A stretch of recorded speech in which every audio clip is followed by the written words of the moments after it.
Joseph had a dream, not a random thought, not imagination, not ambition, a dream that came from God.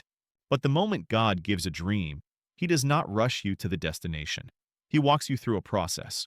Joseph was young, favored, loved by his father, but favor can attract envy, and envy can wear familiar faces. His brothers didn't hate him because he was evil. They hated him because he was chosen. They watched him. They whispered about him. They planned against him. Until one day, they stripped him of his coat. Not just fabric. They stripped him of identity. They threw him into a pit. No warning. No explanation. No mercy. The pit was dark, cold, silent, and Joseph's voice echoed back to him unanswered. Sometimes the hardest moments are not when strangers hurt you, but when family becomes the wound. Joseph cried. Joseph questioned. Joseph waited. But God was silent. And silence can feel like absence. But silence is often preparation. They sold him. For silver. For profit. For convenience. Joseph went from favored son to traded commodity. From promise to property. Chains replaced comfort. Dust replaced dreams. And still, God was with him. Not rescuing him yet. Not explaining yet. But present. Joseph arrived in Egypt. A foreign land. A strange language. A place where his name meant nothing. Yet even there, the hand of God rested on him. Joseph served in Potiphar's house. And whatever Joseph touched prospered. Because when God's favor is on your life, location cannot cancel it. Joseph worked faithfully, quietly, consistently. No applause, no recognition, just obedience. But integrity is often tested before destiny is trusted. Potiphar's wife saw him, desired him, wanted what she could not have. Joseph refused, not because temptation wasn't real, but because purpose was greater. And when temptation failed, accusation rose. False words, false tears, false stories.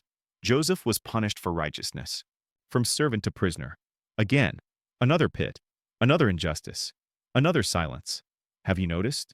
Every time Joseph rises, life pushes him down harder, because resistance often confirms direction. In prison, Joseph waited. Days became months. Months became years. Dreams felt distant. Hope felt thin. Yet Joseph still served. Even in chains, he noticed the pain of others. He interpreted dreams. He spoke truth. He gave hope. And they forgot him. The cupbearer promised to remember, but memory failed. Joseph remained, forgotten by men, but not erased by God. There are seasons when heaven is working while earth is quiet. Seasons where your obedience is unseen, your faith unrewarded, your prayers unanswered. But timing is not neglect. Then one night, Pharaoh dreamed. A dream no one could explain. Wise men failed. Magicians were silent. And suddenly, a name surfaced. Joseph, the prisoner, the forgotten, the buried dreamer. Joseph was summoned. From dungeon to palace gates. In one day, years shifted. Joseph stood before Pharaoh. Not angry, not bitter, not broken. Prepared. Because when God elevates you, he does not rush you unready. Joseph spoke wisdom. Joseph interpreted truth. Joseph revealed God. Pharaoh listened. And in a moment, authority changed hands. Joseph was clothed in royal garments. Chains removed. Ring placed. From prisoner to prime minister. From pit to palace. From betrayal to leadership. God did not just restore Joseph, he positioned him. Years later, the famine came, and those who betrayed him returned. Hungry, desperate, unrecognizing. Joseph saw them. The faces, the memories, the pain, and power stood face to face with trauma.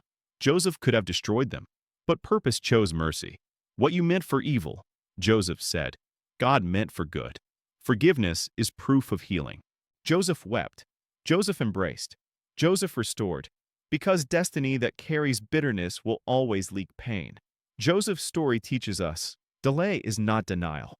Silence is not abandonment. Waiting is not wasted. God uses pits to strip pride, prisons to build character, and palaces to reveal purpose. If you are in a pit, God sees you. If you are in a prison, God remembers you. If you feel forgotten, heaven has not lost your address. Your dream may be delayed, but it is not dead. Your season may be hidden, but it is not finished. The same God who raised Joseph is still writing stories. And when your time comes, no chain will hold you. No voice will silence you. No past will define you. Because when God decides to lift you, He lifts you completely.